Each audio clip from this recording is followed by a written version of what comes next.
Bragg Financial is pleased to celebrate 10 years of support for Trail of History, serving high net worth families with portfolio management and planning advice. Bragg Financial is committed to our clients and our community. BraggFinancial.com. This is a production of PBS Charlotte.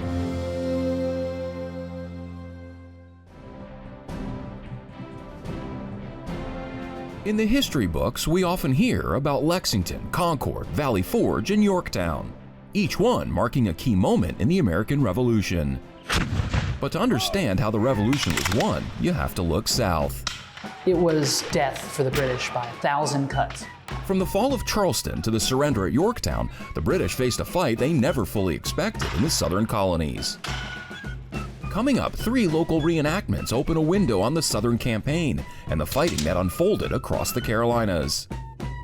From the Battle of the Waxhaws to Ramsour's Mill and Huck's defeat, these events help reveal how the Revolution played out in the backcountry. You smell it, you hear it, you can feel it, you can touch it. To experience that fight for freedom in a space where that fight actually happened is spectacular.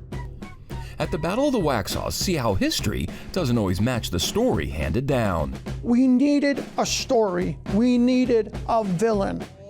In Lincolnton, meet a young man helping carry history forward as part of the next generation of reenactors. The stuff they wear, the weapons they use, really fascinates me. I've been doing a lot of studying. And at Huck's defeat, meet a woman bringing forward voices who were often left out of the American Revolution. They're fighting because they're hearing these words, the liberty, right? They're hearing freedom, they're hearing a better life. All that and more on this episode of Trail of History.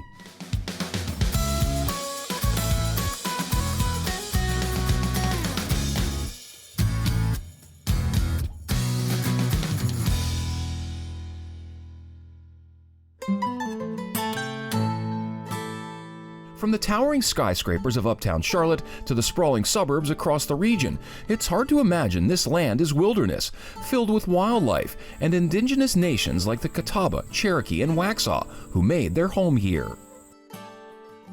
But by the mid-1700s, as land in the northern colonies became harder to find, European settlers began moving south into the backcountry of colonial North and South Carolina. Many came as subsistence farmers, searching for land and a better life. They settled far from the coast, but even their isolation could not shield them from revolution. The American Revolution didn't happen all at once.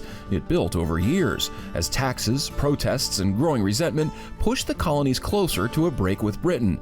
Historian Hugh Dusick says one major turning point came in 1765.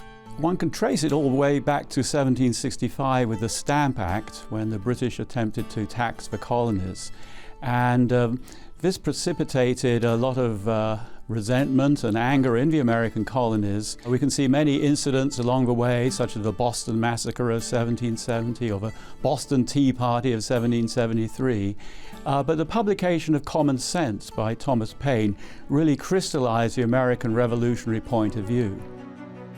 According to historian Zach Lemhouse, even the South wasn't immune from the growing unrest. In the lead up to the American Revolution, you had people in the backcountry starting to decide where their loyalties lied. Then on April 19, 1775, the first shots of the American Revolution rang out in Massachusetts at Lexington and Concord, a moment later remembered as the shot heard round the world. Now the war, which started then, didn't go at all well for the British at the beginning. There was a stalemate in the north, particularly after the Battle of Saratoga in 1777, which was a failure of a British plan to divide the northern colonies, and with the involvement of the French then, and George Washington didn't give up. With the war stalling in the north, British leaders turned their attention to a new plan, one they believed could restore royal control by looking south. The British came up with this second plan, a southern strategy, which was to work with the Loyalists in the south. We could re-establish royal control in the south and work our way up north. South Carolina was always on the King's radar. There were quite a few Loyalists in the American colonies. South Carolina, by many accounts, had more Loyalists in it than any other colony, except for New York. But on June 28, 1776, just days before the Declaration of Independence was adopted in Philadelphia, Patriot forces on Sullivan's Island successfully defended Charleston from British invasion. But 4 years later, in 1780, the war in the North had reached a stalemate, so the British turned south with a new strategy and a new focus on the Carolinas. Under the command of General Henry Clinton, British forces captured Charleston on May 12, 1780. This was a major American loss when the American General Benjamin Lincoln surrendered with some 5,000 American troops. With the fall of Charlestown, in one fell swoop, the Patriots lose one of the wealthiest port cities in North America. The rebel government of South Carolina crumbles. After the fall of Charleston, General Clinton returned to New York, leaving Lord Cornwallis in command of the Southern campaign. The British believed Loyalist support in the South could help restore royal control. As it turned out, Cornwallis found himself embroiled in this struggle between Patriots and Loyalists in the backcountry of the Carolinas. It's a Friday night in downtown Waxhaw, and a group of Revolutionary War enthusiasts have formed ranks for what has become an annual tradition, a march through town, and it draws a crowd. The sight of soldiers and civilian reenactors stops people in their tracks. Really cool. It's really neat to see kind of history in motion in downtown Waxhaw. The march kicks off the annual Battle of the Waxhaws event, hosted by the Museum of the Waxhaws. Downtown is so alive at night with families and people around town. We wanted to bring the history from the museum into the downtown Waxhaw.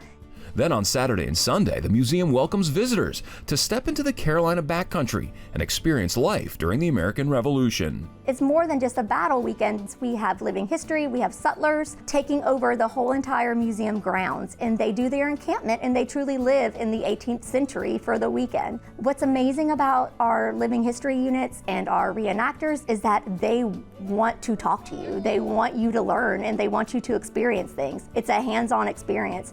We were born and raised in this area, in the state of South Carolina, so this area is steeped with history, and every chance we get, we like to come out to these events. Or by the twist. We are interpreting petty sutlers. So the people who are local produce farmers, local dairy farmers, who bring their wares and sell them to the army that's encamped in the neighborhood. Army rations were pretty abysmal.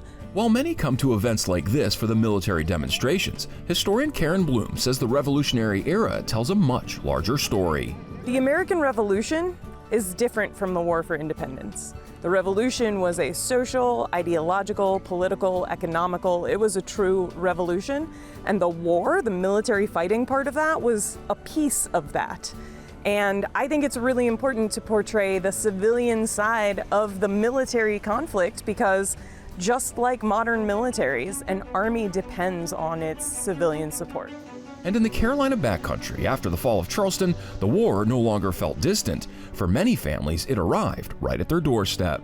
There are people who suddenly the home front is the battlefield, and their homesteads, their places where they live and work and spend their times become the battlefield. And that's something that we as modern Americans don't really have a concept of.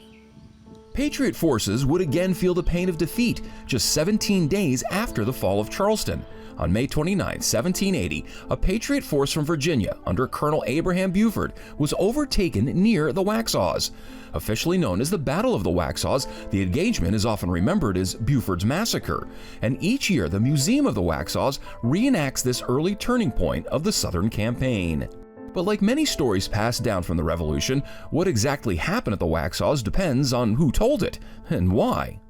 Buford was actually leading a relief column. Going to Virginia Brigade, we had Virginia regiments in Charleston. He didn't know that the city had been encircled. As they're marching south and he crossed into South Carolina, the only surviving general of the South Carolina Army, General Huger, meets them and tells them there's no need to go to Charleston anymore. The city has fallen.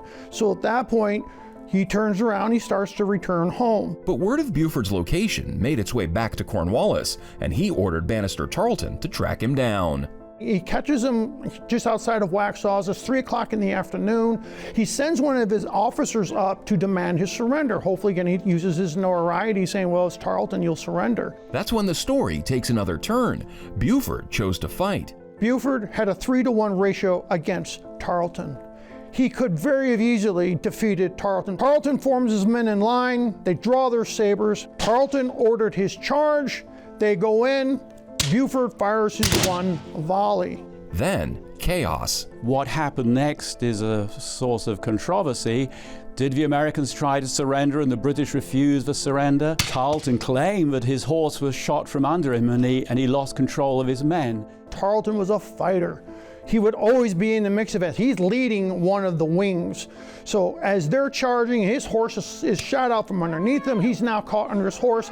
It is full melee. The cavalry is charged, the infantry is charged. They're caught in the adrenaline of the moment. It's just mass confusion until eventually Tarleton gets out from under his horse. He sees what's going on. He actually stops the fight. But whatever happened at the end of the battle, you had 100 Americans who'd been killed, 150 wounded, and only 5 British. For the Patriots, it was another painful defeat on the battlefield. But in the war for public opinion, the story of what happened at the Waxhaws took on a life of its own. We needed a story. We needed a villain. We just lost another army. We just lost the Southern Army. We just lost our major city. Buford just got beaten. What can we do? Let's call it a massacre. And let's call Tarleton Bloody Band. We need the villain. It wasn't a massacre. We call it information operations today, psychological warfare. And what Tarleton did was he used it to his advantage. He's like, oh, okay, because now he has a reputation. He's going to use that reputation to his advantage. Because now if he rides up, people go, oh, it's Bloody Band. They're not going to fight. Many people still today in South Carolina still hold feelings about Bannister Tarleton. While the legend still persists, historians like Eric Nason say reenactments give them a chance to share with the public what likely happened versus stories passed down over time. People get to know the actual truth of what happened versus legend or misinformation that surrounds some of these events. By early summer of 1780, it might have looked like the British plan was working. Charleston had fallen, Buford's force had been defeated, and British leaders still believed Loyalists in the South would help restore royal control. But in the Carolina backcountry, things were about to get even more complicated. Each year, the Lincoln County Historical Association hosts a reenactment and encampment to share the story of the Battle of Ramsour's Mill. The people who come are totally immersed in history, and more young people are coming out. Young people like Bo Pendleton. I just have a real passion for the American Revolution and the Civil War. The stuff they wear, the weapons they use really fascinates me. I've been doing a lot of study into the flintlocks. He's even started reenacting himself. I've been at Waxhaws, marching in, letting people see all the history. Located less than a mile from downtown Lincolnton, the Ramsour's Mill battlefield sits close to homes, businesses, and a community that grew up around it. Surprised at how many people don't know that they're sitting on a battlefield, that they're living on a battlefield, that we have a school named Battleground Elementary School that is built on the battlefield. That's our purpose, our mission, to let people know about the history of Lincoln County. And for anyone wondering what happened here in June of 1780, the event offers several ways to step into the story, including a walking tour led by local historian Bill Anderson. And he immediately set up outposts throughout South Carolina. Or by watching the battle reenactment, brought to life by dedicated living history enthusiasts. Lincoln County was important to the region at the time. It was a crossroads. Because of that location, as many as 1,300 Loyalists gathered at Ramsour's Mill to organize, stage, and collect supplies. They were planning to assemble here. However, General Cornwallis, who was leading the British Army, had instructed the leadership, the Loyalists, to wait and for the summer, collect their harvests, and wait for the British Army to arrive in the fall. But according to Anderson, word of the Loyalist encampment at Ramsour's Mill soon reached Patriot militia forces in the region. The Whigs were militia units from Rowan County as well as throughout the western North Carolina, including Mecklenburg County and Lincoln County. So on the morning of June 20th, 1780, Patriot militia forces made their move. Those forces marched all night, arrived early in the morning, and attacked the Loyalists encamped on the hillside. There was 400 Patriots against as many as 1,300 Loyalists. There was a back and forth skirmishes, lasted about an hour or so. In the end, the rebels were able to force the Loyalists off the hill, down towards the Ramsour's Mill itself, and they crossed the creek and were dispersed later that afternoon. It was a clear victory for the Patriots and a major setback for Cornwallis. He was very angry when he heard about this loss at Ramsour's mill because this had happened prematurely. He hadn't yet made his plan to get into North Carolina where he really needed these loyalists. The Battle of Ramsour's mill became one more cut in Britain's plan to gain the upper hand in the American Revolution. But for those who study this ground, it represents more than just a battlefield. It holds a connection to the people who lived through that moment. I can't imagine not being involved in the history. And we are so lucky to have this here in Lincoln County that we can celebrate and commemorate. I have found that history is more important when it's the people, not just the dates.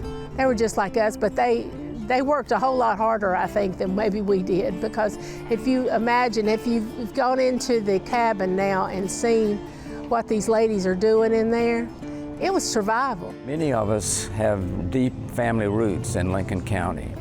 We like to come here to try to understand how our ancestors lived. We appreciate what they have done for the country at large. Head south from Lincolnton into western York County and you'll find another regional treasure, historic Brattonsville. Historic Brattonsville is an 800-acre historic plantation with 8 original structures and 33 relocated or reconstructed structures dating from the 18th and 19th centuries. We interpret the American Revolution because there's also a Revolutionary War battlefield, part of our 800 acres, the Battle of Williamson's Plantation, also known as the Battle of Huck's Defeat. And every July, that Revolutionary War story takes center stage. We will have an annual Huck's Defeat celebration. We have costumed interpreters and reenactors out for the weekend. We'll have a cavalry demonstration, an artillery demonstration. Even though there wasn't artillery at the Battle of Huck's Defeat, people like to see the cannon. Historic Brattonsville provides more than a backdrop. For living history enthusiasts like Taylor Osborne, it offers a chance to step into a Southern Revolutionary War story that often gets overlooked. It's a good way to educate the public on the history of the Revolution. Most of the battles in the South are overlooked, and they're some of the most important battles of the war. The war was won in the Carolinas. And if you're wondering what it takes to immerse yourself in the 18th century, it starts with time, research, and lots of dedication. To actually put together the kit, the uniform, and then some of us do first person, so actually researching individuals where we'll do a portrayal of an actual officer. So there's a lot of time and effort that goes into it. While the battle reenactments often get the top billing, Brattonsville offers a much wider view of the Revolutionary era. When you think of history, you kind of you don't see the women. You see a lot of the men, the founding fathers, you see these war generals, you see, George Washington, who did both. The women were hardcore. They were just battle hardened even without even going to battle. They had to fend for themselves, they had to provide, they had to take care of their children, they had to do it all without the modern technology that we have today. And then they also had to watch their husbands, their sons, their brothers, everybody go off to war. And they would either stay on the home front and protect their home front like Martha Bratton did, who was here during Huck's defeat, or actually go with them and be camp followers. And they weren't just there, but they were actually involved, and that they were just so empowering to women both today and historically.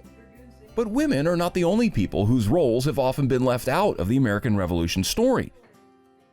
In some cases, enslaved and free black men also fought in the war. As far as the Patriots and the Loyalists, they had enslaved men and free black men fighting for them. With the Loyalist side, there are more opportunities for freedom, but you also have men fighting on behalf of the Patriots because they themselves want to show loyalty to the Patriots. They're fighting because they're hearing these words, the liberty, right? They're hearing freedom, they're hearing a better life, or they're hearing that they can stay loyal to the British and they'll get a reward from Great Britain. And here at Brattonsville in July of 1780, an enslaved man named Watt played a critical role in the events leading up to the Patriot victory at the Battle of Williamson's Plantation, also known as Huck's Defeat.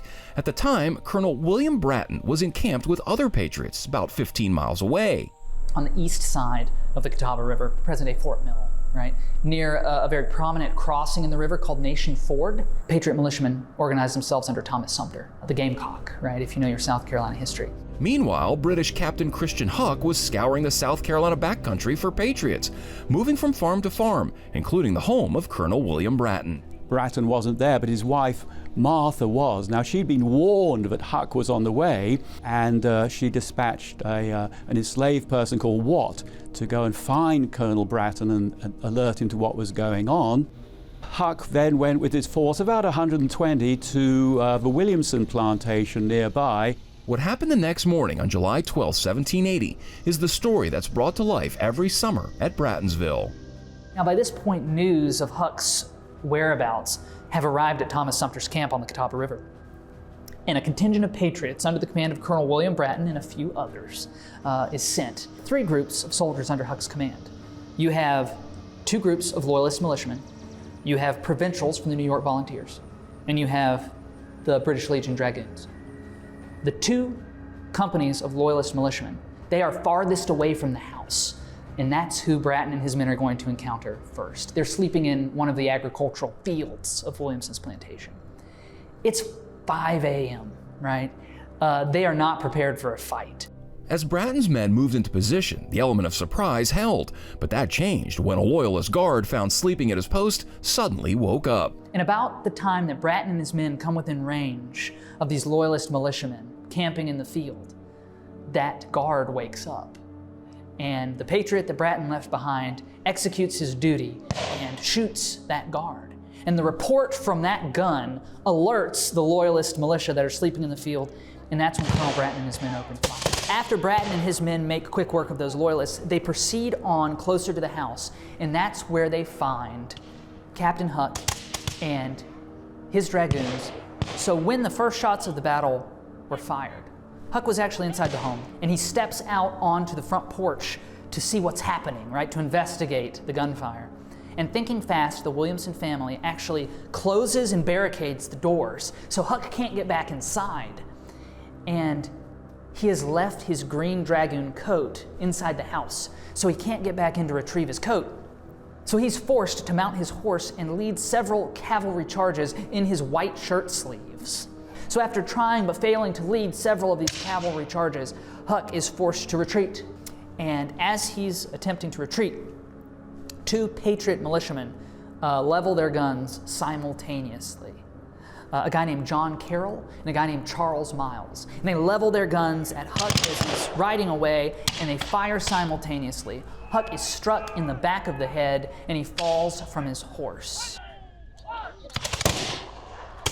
The Battle of Huck's defeat is a small skirmish in the grand scheme of things.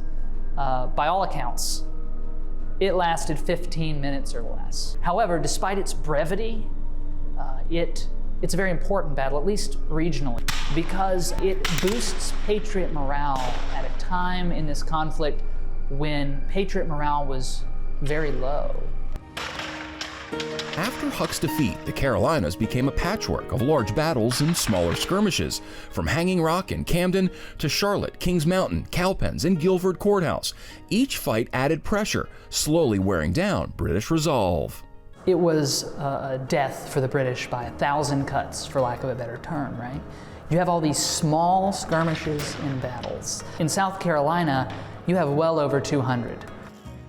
The British are forced to expend so much attention on the southern colonies, and they are stuck in the southern colonies fighting patriots who fight in an irregular way, and they expend so much effort, so much manpower here in the Carolinas that they are ultimately forced, Cornwallis, right, who was in charge of the Southern Theater, is ultimately forced out of South Carolina into North Carolina to Guilford Courthouse in present-day Guilford County, North Carolina. And from there, he is forced to go to Yorktown. Lord Cornwallis surrendered at Yorktown in October of 1781. 2 years later, the American Revolutionary War officially ended with the signing of the Treaty of Paris. When you experience reenactments like the Battle of the Waxhaws, Ramsour's Mill, or Huck's defeat, you gain a different kind of perspective, one rooted in the places where history actually happened. You are fortunate when you get a chance to experience history in the place that it happened. Getting to be at Brattonsville, the property where William and Martha lived, property where Watt was enslaved. Getting to experience these stories in the place where it actually happened. This is a lot more impactful sometimes than maybe sitting in a history classroom trying to memorize facts, figures, and dates. I think when people think the American Revolution, especially if you're not from the South or not familiar with the history of the South, you think those big battles, right? The Battle of Trenton, right? When Washington crosses the Delaware. You think the fall of New York. But the American Revolution was fought and won in the South. When historians say that the war was fought and won in the South, they're not engaging in hyperbole. It was. The battles might not have been as big or as well known outside of this area, but the South won the American Revolution. The American Revolution came at a heavy price, but out of that struggle came what many have called a grand experiment, a new nation built on ideals still tested and debated today. Here in the Carolina Backcountry, places like the Waxhaws, Ramsour's Mill, and Brattonsville offer a closer look at the people and the sacrifices that helped shape the fight for independence. Thank you for watching this episode of Trail of History.